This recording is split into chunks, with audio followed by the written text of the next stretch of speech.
Bonsoir à tous, bienvenue à ce flash d'information. Nous sommes mercredi 21 décembre aujourd'hui. Les membres du gouvernement ont tenu le dernier conseil de l'année 2022, réunis autour du président de la République, Alassane Ouattara.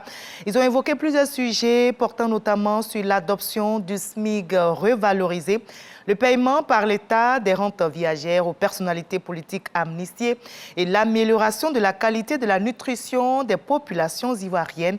Nous écoutons un extrait du communiqué du porte-parole du gouvernement. Amadou Coulibaly, c'était à l'issue de ce Conseil des ministres. Le Conseil a adopté un décret portant revalorisation du salaire minimum interprofessionnel garanti, le SMIC en abrégé, suite à l'appel du président de la République.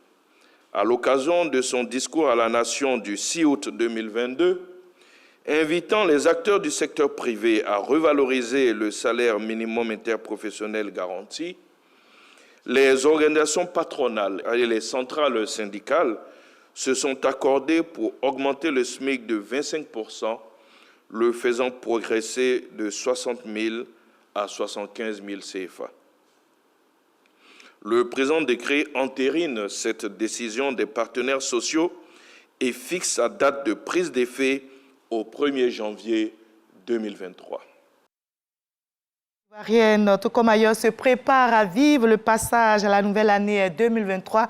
Un passage en beauté et en lumière. Abidjan, la capitale économique ivoirienne, s'est parée de ses habits lumineux pour accueillir la nouvelle année 2023.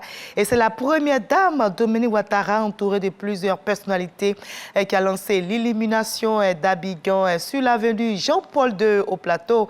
Abidjan, ville lumière, amour, solidarité sont les maîtres mots de cette 11e édition. Abidjan, perle des lumières, comme vous le voyez, brille désormais de mille feux. Et pendant près d'un mois durant, les Abidjanais auront le loisir d'admirer les luminaires qui ont envahi le quartier des affaires Plateau.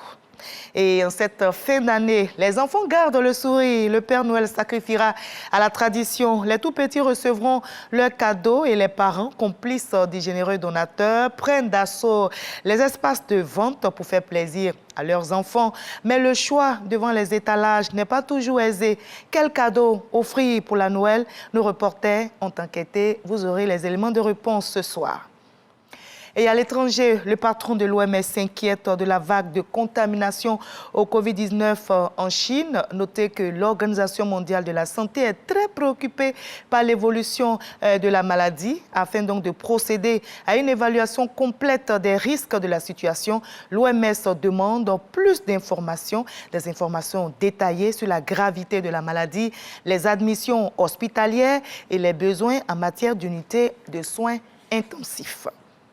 Les lancements de la fusée européenne Vega C, dont le premier tir commercial s'est soldé hier mardi 20 décembre par un échec, sont suspendus le temps qu'une commission d'enquête établisse les causes de la défaillance et propose des solutions.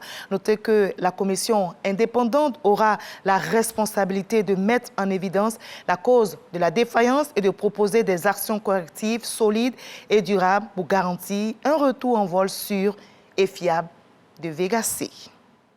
Et nous, on va se retrouver sûrement ce soir à 20 h pour la grande édition. Juste après ce Flash Info, je vous invite à suivre l'info régionale pour avoir toutes les nouvelles de nos très belles régions ici en Côte d'Ivoire. Allez, à tout à l'heure avec plaisir, à 20 h.